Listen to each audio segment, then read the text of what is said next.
Good afternoon and welcome to the podcast. I'm Nick Drago and I'm all decked out in gangrene today. Why? Because I want to. We got another wild ride for you today, friends, as the second rounds of the NHL and NBA playoffs are getting crazy, yo. Plus, we have to get into baseball, of course, and the Kentucky Derby. Keep with us, y'all, because sports. We'll be right back.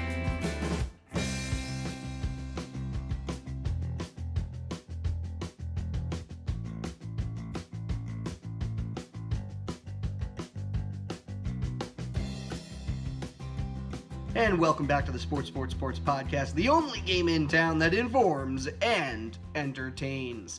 Busy weekend for me as I was up in Albany for a birthday party. Fun times.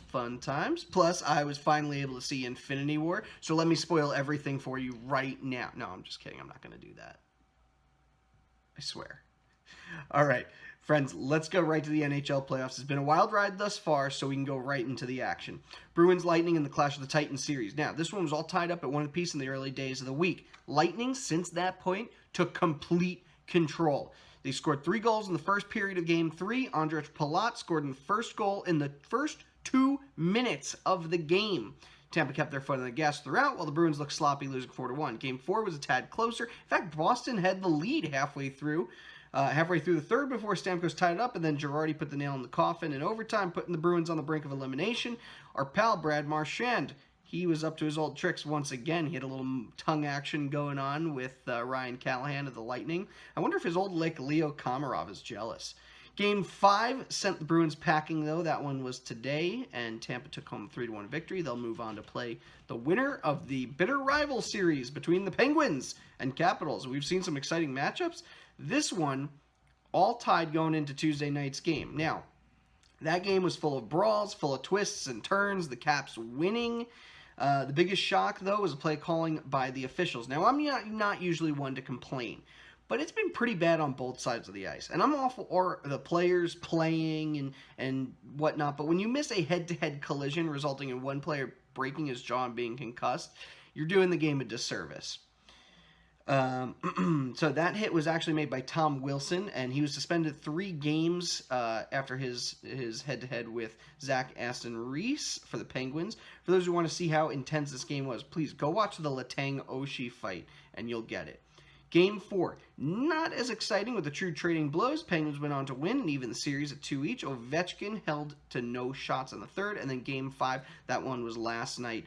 It was another close one. Ultimately, though, Washington won it and now puts the 2-time defending champs on the edge with Game 6 tomorrow night.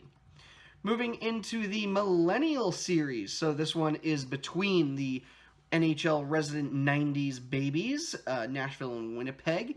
It's been a high-scoring slugfest, especially after the Jets had 7 goals against Nashville on Thursday. I'm sorry, that was Tuesday. They took the 2-1 series lead.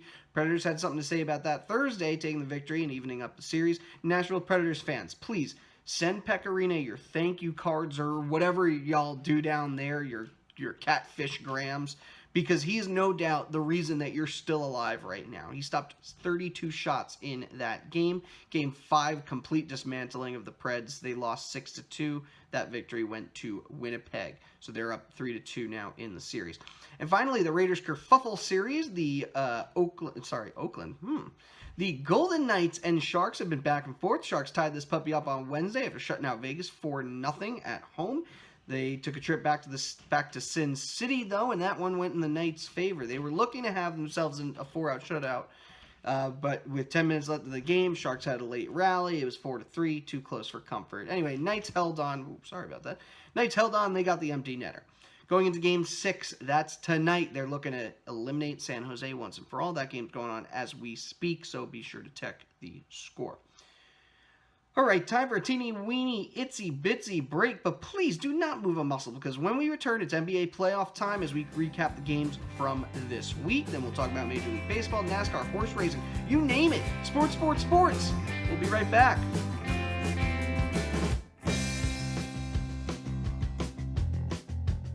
Howdy ho, amigos. I'm Nick Drago, executive producer and host of Sports. Boy, this sure would be a great place for an advertisement. It's a shame you have to listen to my voice instead. If you have some kind of advertisement you want on the air, contact me directly at sports3xpodcast@gmail.com. I'm sure you've heard me say this before, but it's true. We will literally include whatever you want on the air within reason. And since we don't have a large number of subscribers, I'm willing to do it for free. So remember, that email again is sports3xpodcast@gmail.com. Contact us for more info, and let's get back to the show.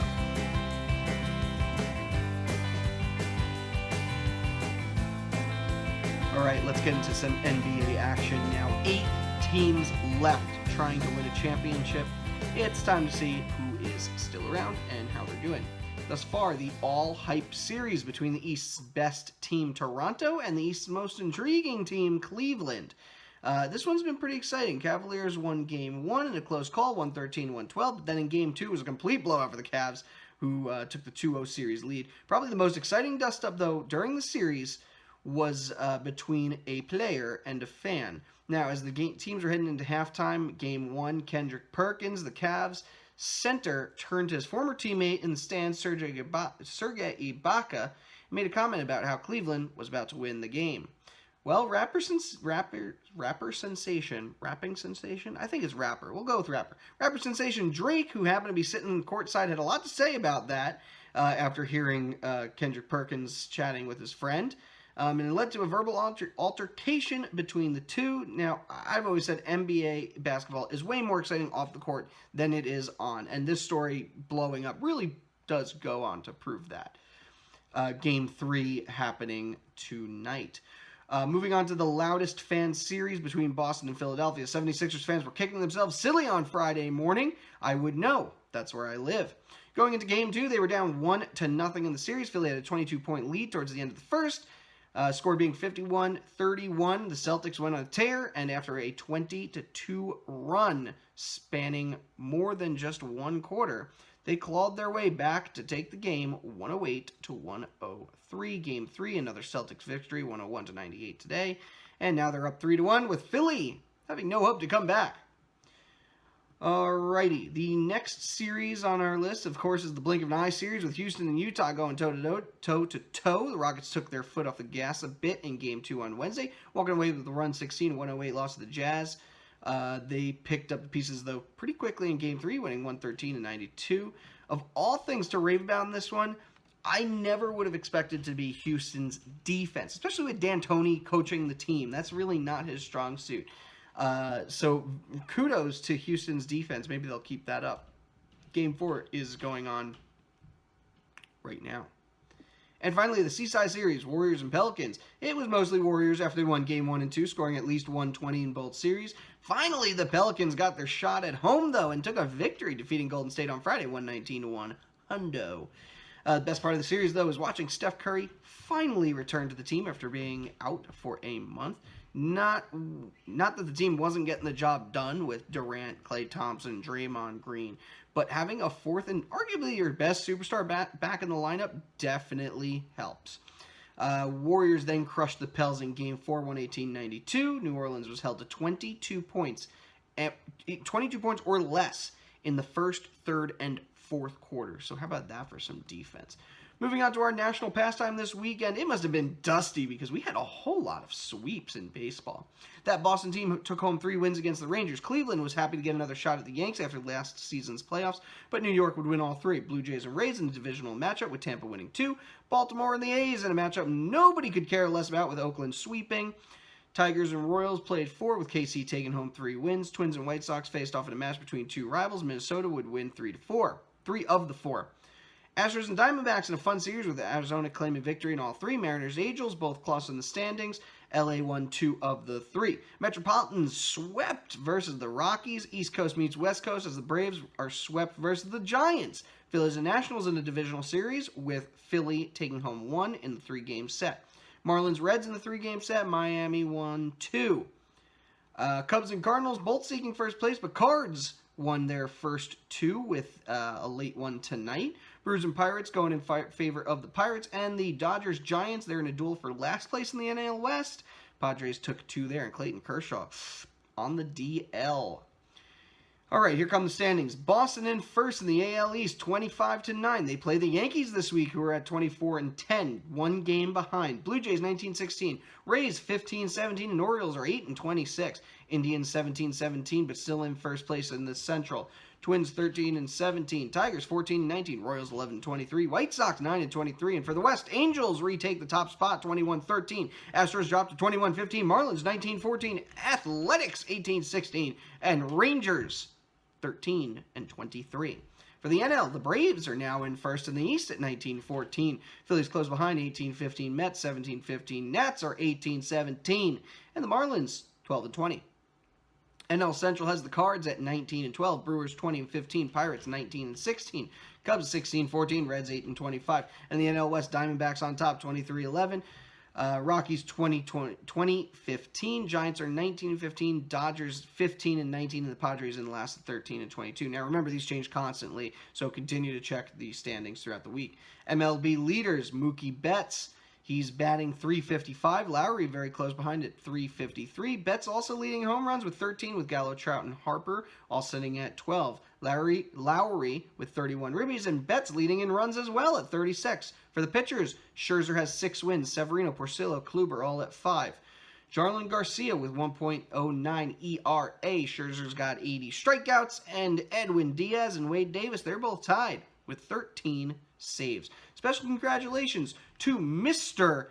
Albert Pujols of the Los Angeles Angels of Anaheim. On Friday night against the Mariners, he became a member of the illustrious 3,000 hit club off a single on Mike Leake.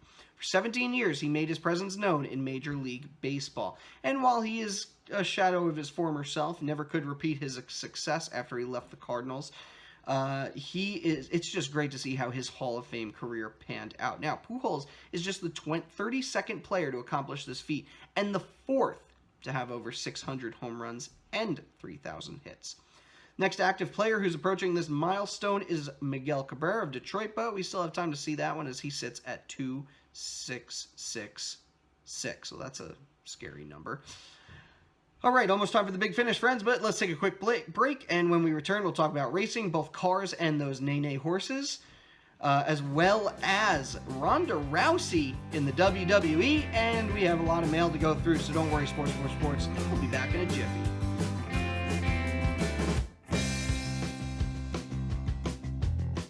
Hi, Nick Drago again. I'm still waiting on you to contact me about putting your ad on my show. Remember, friends, I'm offering this for free. We want to keep building our viewership, and it would be a great opportunity for your business, or it's a great spot for just a personal message. Sports would love it if you would advertise with us, and I'll advertise anything within reason. So if you or a friend would like to have your advertisement present on our show, please contact me at sports3xpodcast@gmail.com. I'll be waiting patiently by my computer.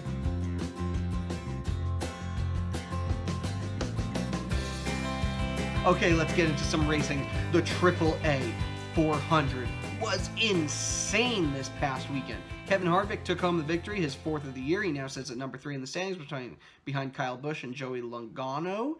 Next race is May 12th at Kansas Speedway. Formula One fans, you'll have to wait a little bit longer for the next race, as the Gran Premio de España is next Sunday. And, of course, the Kentucky Derby, that was this weekend, with Justify winning the first leg of the Triple Crown. Now, the question is, can he repeat at the Preakness and Belmont to win it all? Now, one woman in Texas, she won $1.2 million on an $18 bet. What? Apparently, she made a pick 5 wager for $18. Now, it was lucky enough that she was right about the first 4 races, but hot dog, the Derby too? That means, so a pick 5 bet, right? There are 5 races for them, and then the main Derby itself. She picked the winner in all 5 races. So if you're listening out there, the person who won this, please contact me. I would love to be your new best friend, and give me a call and tell me who to bet on at Preakness.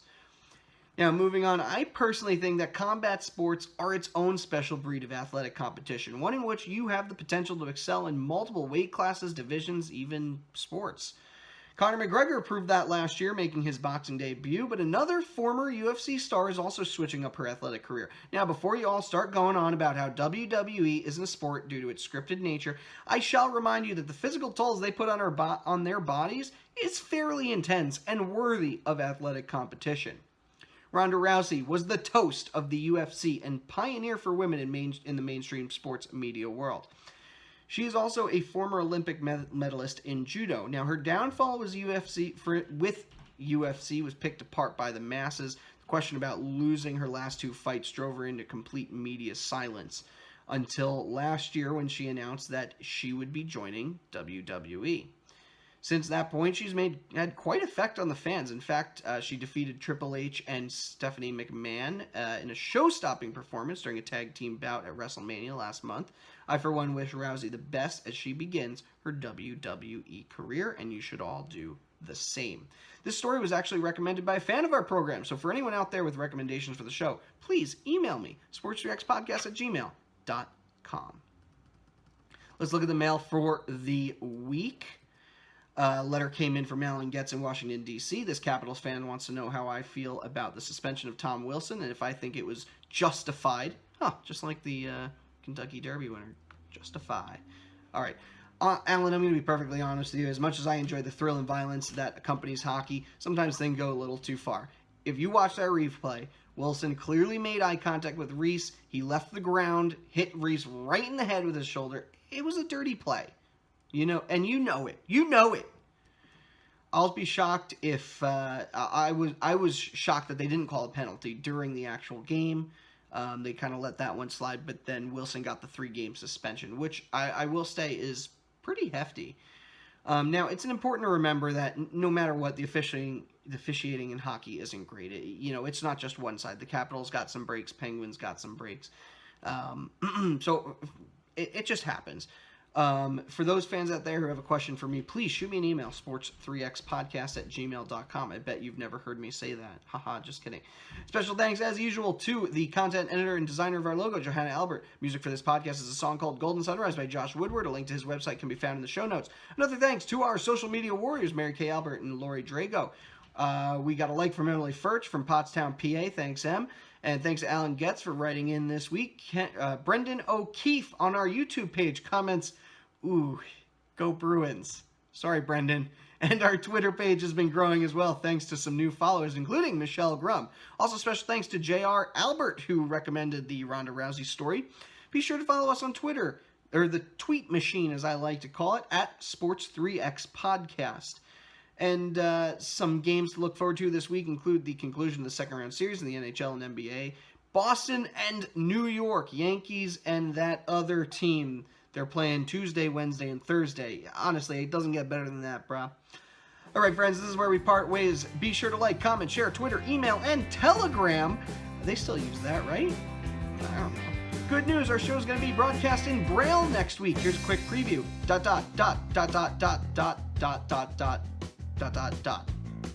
Okay, all joking aside, email us sports3xpodcast@gmail.com or find us on Twitter at sports3xpodcast.